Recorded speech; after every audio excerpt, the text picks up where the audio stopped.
ഒരിടയ്ക്ക് ഭയങ്കര ട്രെൻഡിങ് ആയിരുന്നു നമ്മുടെ ഒരു കൊറിയൻ ഡെസേർട്ട് ട്രൈ ചെയ്തിട്ട് നല്ല രീതിക്ക് പണി കിട്ടിയൊരു വീഡിയോ ആണ് കേട്ടോ ഇത്. സംഭവം ഭയങ്കര സിമ്പിളായിട്ടുള്ളൊരു റെസിപ്പിയാണ്. ഇതിൻ്റെ പേരാണ് ഹോച്ചേം. എന്തായാലും നമുക്ക് ഇതിന് വേണ്ടത് കുറച്ച് ഫ്രൂട്ട്സ് ആണ്. മെയിൻലി വാട്ടർമെലൺ ആണ്. ഇതിന് കൂടെ ഞാൻ കുറച്ച് ഡ്രാഗൺ ഫ്രൂട്ട്സ്, സ്ട്രോബെറിയും ആപ്പിളും കൂടെ ചേർത്തിട്ടുണ്ട് കേട്ടോ. നിങ്ങൾക്ക് ഇഷ്ടമുള്ള ഫ്രൂട്ട്സ് ചേർക്കാം, പക്ഷേ വാട്ടർമെലൺ മസ്റ്റാണ്.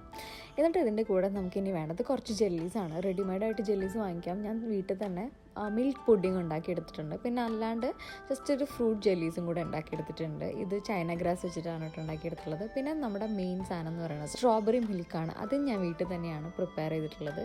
സോ നമ്മുടെ ഫ്രൂട്ട്സും പിന്നെ കുറച്ച് ഐസ് ക്യൂബ്സും പിന്നെ സ്ട്രോബെറി മിൽക്കും പിന്നെ നമ്മുടെ മെയിൻ ഐറ്റം റെഗുലർ സ്പ്രൈറ്റും കൂടെ മിക്സ് ചെയ്തിട്ടാണ് നമ്മൾ കഴിക്കേണ്ടത്. പക്ഷേ എൻ്റെ ഇഷ്ടകാലത്തിന് ഞാൻ ട്രൈ ചെയ്തതാണെങ്കിൽ ലെമൺ ഫ്ലേവേർഡ് ആയിട്ടുള്ള സ്പ്രൈറ്റ്. സോ അത് ഒരിക്കലും നിങ്ങൾ ട്രൈ ചെയ്യാൻ ഞാൻ റെക്കമെൻഡ് ചെയ്യും. ലെമൺ ഫ്ലേവേർഡ് ആയതുകൊണ്ടാണെന്ന് തോന്നുന്നു എനിക്ക് നെഞ്ചിലൊക്കെ ഗ്യാസ് കയറി ഭയങ്കര ഇഷ്യൂസ് ഉണ്ടായിരുന്നു. So never